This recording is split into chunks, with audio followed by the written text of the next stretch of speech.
Buenas noches, yo les voy a comparar la tradición grecolatina con teorías modernas sobre el tema de la concepción del lenguaje. En la tradición grecolatina tenemos dos teorías, que es la convencionalista y el naturalismo. Dentro del naturalismo, esta tesis considera que entre las cosas y las palabras que las nombran hay una relación directa y propia, y que a cada cosa le corresponde un único y verdadero nombre. Como por ejemplo la casa, le corresponde natural y directamente a la palabra casa, y no hay una mejor manera de nombrarla, ¿verdad? Aquí los nombres sí tienen alguna utilidad, y esto es únicamente la comunicación de lo que se sabe del conocimiento. Más tarde Aristóteles la reconocerá como su utilidad para comunicar, y no necesariamente que estas proposiciones sean verdaderas, sino simplemente que sea útil para comunicar. Tenemos también a Procro del siglo V en su comentario a Cratilo, que era el discípulo de Heráclito, que vincula la visión naturalista de este último con Pitágoras, y después aparece Epicuro, pero con la visión convencionalista. Siguiendo la misma línea, siguiendo la línea de naturalismos, aquí Pitágoras menciona que el nombrar es el ejercicio del alma, es decir, del hombre, el cual se adecua a la mente y pertenece a la perfección del número. Pitágoras. Por ello, nombrar no es un ejercicio arbitrario o subjetivo, sino que se adecua a lo que le dictamina la mente.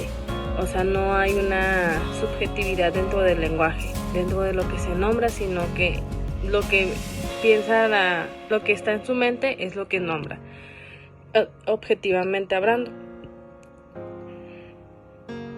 Aquí aparece también Parménides, quien asume dos vías posibles para el pensar, el ser y el no ser.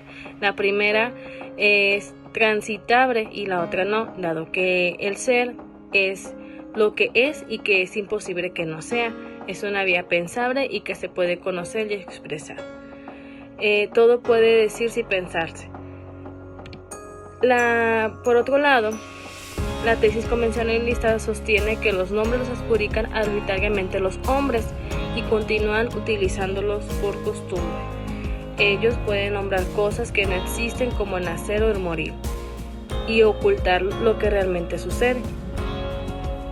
Es decir, para cerrar este tema de la tesis convencionalista, el lenguaje es una convención humana que está al servicio de las creencias de cada uno, es decir, uno cree lo que escucha, uno cree lo que menciona. Por otro lado, en las teorías modernas a partir del siglo XIX, la concepción del lenguaje, ya sea en diferentes ámbitos, ya percibimos una relación cultural, sociedad y lengua que estimularía gradualmente subrayar dos funciones del lenguaje: la del pensamiento antropológico y la creación de metalenguaje, que es decir, reflexionar sobre la propia lengua. Aquí vemos cómo el lenguaje se va afianzando más dependiendo del contexto en donde esté o las experiencias que tengan los hablantes de una comunidad lingüística, que esto refleja el cómo ven al mundo. Como mencionaba Pirámides, con el ser pasa lo mismo con el lenguaje apropiado, el entorno. Todo lo que pueda pensarse es, y lo que no es. Entonces, eso es en sí la tradición grecolatina comparada con teorías modernas, con un lenguaje tecnológico, con un lenguaje que está de una comunidad, adecuado a una comunidad. Y pues eso es todo de mi parte. Muchas gracias. La lengua más antigua de la India es el sánscrito. Es considerada una lengua sagrada. La finalidad en la que se desarrolla esta lengua es buscar la devoción hacia sus deidades, expresar de la manera correcta lo que tenga que ver con el ámbito espiritual. No solamente en lo que viene siendo el uso de las palabras, sino la manera en la que se pronuncian estas palabras. Hoy en día es considerada y practicada para usos exclusivamente de cuestiones espirituales. Y si no está bien pronunciado, entonces no tiene el efecto que se busca. Esta lengua sí se sigue manteniendo en artistas modernos que expresan en canciones o en obras literarias este tipo de lengua. Aunque el hindi es el idioma más utilizado en la India actual y que se deriva también de la mezcla del idioma inglés, del persa y del latín, esta idioma sagrada, conocida como el sánscrito, sigue teniendo gran significado dentro de esta cultura. Es uno de los idiomas más complejos.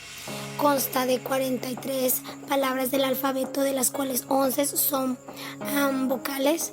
Su forma de ser pronunciada es completamente distinta a los demás idiomas occidentales.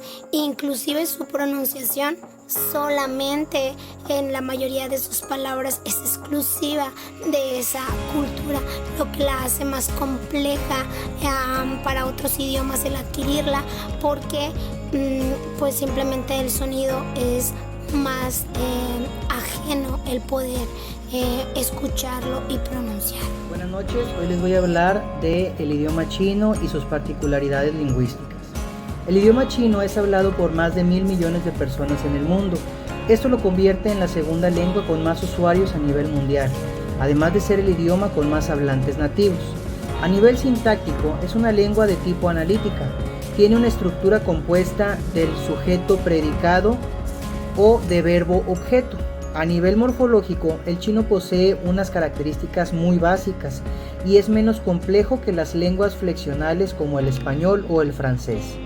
Por ejemplo, carece de morfemas de plural, de tiempo, de modo o de género. Sin embargo, cada morfema puede ser considerado como un carácter. El morfema puede ser considerado también como una palabra, por ejemplo, agua. En un inicio, los caracteres presentaban los fenómenos naturales como las formas del sol, de la luna, de las estrellas o de las formas que dejaban los animales sobre la arena. Y poco a poco, estos caracteres evolucionaron en las distintas dinastías hasta lo que se conoce hoy como ideogramas. Los compuestos fonéticos resultan de la combinación de un elemento con significado visual y un carácter fonético como carácter, pisar, que tiene el significado pie, y componente fonético ponerse. Los de extensión etimológica son aquellos que utilizan una significación derivada del sentido original, como los caracteres agujero y vacío. Estos dos caracteres históricamente tenían el mismo significado semántico, pero actualmente tienen significados diferentes. Por último, están los caracteres prestados o caracteres de préstamo, como el carácter llegar. Este significaba originalmente trigo, pero luego de su significado fue reemplazado por el verbo llegar.